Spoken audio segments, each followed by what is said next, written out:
Bonjour encore une fois de plus et merci de vous joindre à nous pour le Morning Call ici sur Africa News. Je suis Amelia Martana Kitimbo. Alors, l'idée de la zone continentale de libre-échange pour l'Afrique a en général été célébrée à la fois par les Africains et les non-Africains. L'une des préoccupations soulevées à plusieurs reprises est la question de l'inégalité, à savoir si le 1er juillet 2020, lorsque l'accord entrera en vigueur, les grandes entreprises et les grandes économies l'emporteront ou non sur les petites. J'ai donc posé la question à l'avocat ghanéen Moses Atiga, qui est également chercheur en matière de commerce et d'investissement. Écoutez-le.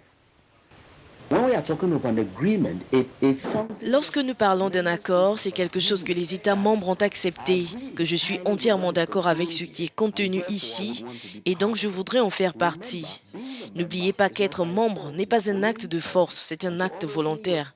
Donc évidemment, votre équipe d'experts aurait examiné la question et aurait convenu que nous n'avons vraiment aucune objection à l'égard de l'une ou l'autre de ces dispositions. Vous vous souvenez qu'avant l'entrée en vigueur de cet accord, ou avant qu'il ne devienne, permettez-moi de le dire ainsi, le Nigeria et l'Afrique du Sud n'avaient pas encore adhéré. Savez-vous pourquoi? Ils allaient examiner les avantages et les inconvénients de cet accord.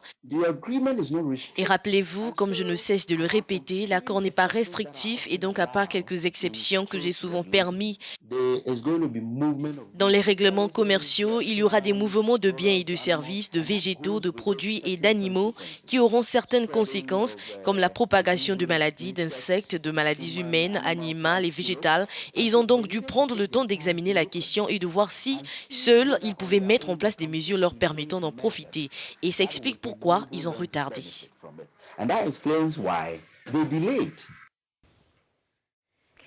D'accord, Moses. Oui, l'accord considère que tous les États sont égaux, mais en réalité, le jeune pays d'Afrique, le Soudan du Sud par exemple, peut-il s'attendre à commercer au même niveau que l'Afrique du Sud, pays le plus avancé sur le plan économique?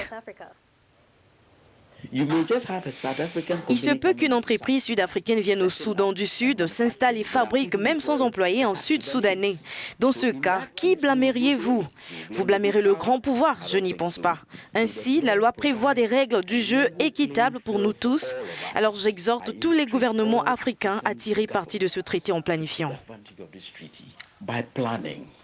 Et le Nigeria continue de donner aux rédacteurs de cet accord et à ses homologues africains des informations sur ce à quoi ressemblera cette mise en œuvre.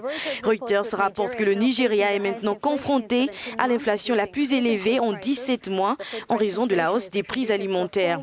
L'inflation des prix des denrées alimentaires est attribuée à une fermeture partielle de 4 mois de la frontière terrestre pour freiner la contrebande de riz et d'autres marchandises.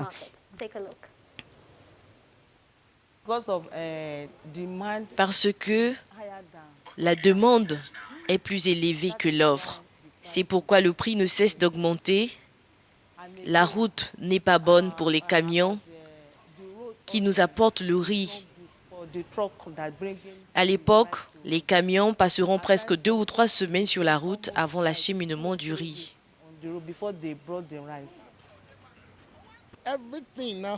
Tout a maintenant ajouté un centime ou un naira ou 1000 à la hausse, tout ce qu'il y a sur le marché. Pas un seul, même le sel le moins cher et le plus commun des produits de base a augmenté le prix et c'est très très mauvais. Nous allons dans un endroit où les gens seront forcés de faire ce qu'ils ne devraient pas faire parce qu'ils doivent subvenir à leurs besoins. Et voici comment une résidente s'adapte pour subvenir à ses besoins à Lagos. Je venais acheter du riz au marché. D'habitude, je l'achetais pour 2800 naira, c'est-à-dire le petit sac de 10 kilos ou même 3000 naira. Et c'est tellement malheureux que je suis venue au marché aujourd'hui et c'est assez élevé. Donc, vu mon budget, je ne pouvais me le permettre et je dois donc acheter en petite quantité.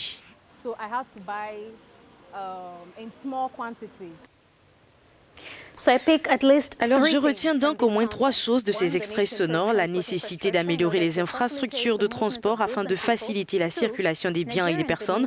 Deuxièmement, le Nigeria et le Bénin resserrent actuellement les contrôles aux frontières pour lutter contre la contrebande de riz. Mais qu'en est-il du marché noir pour les autres marchandises?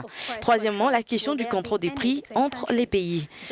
Rejoignez la conversation. Vous pouvez partager vos pensées via Twitter, Facebook ou YouTube ou sur Africa News ou Africa News FR pour le français. Merci d'avoir suivi.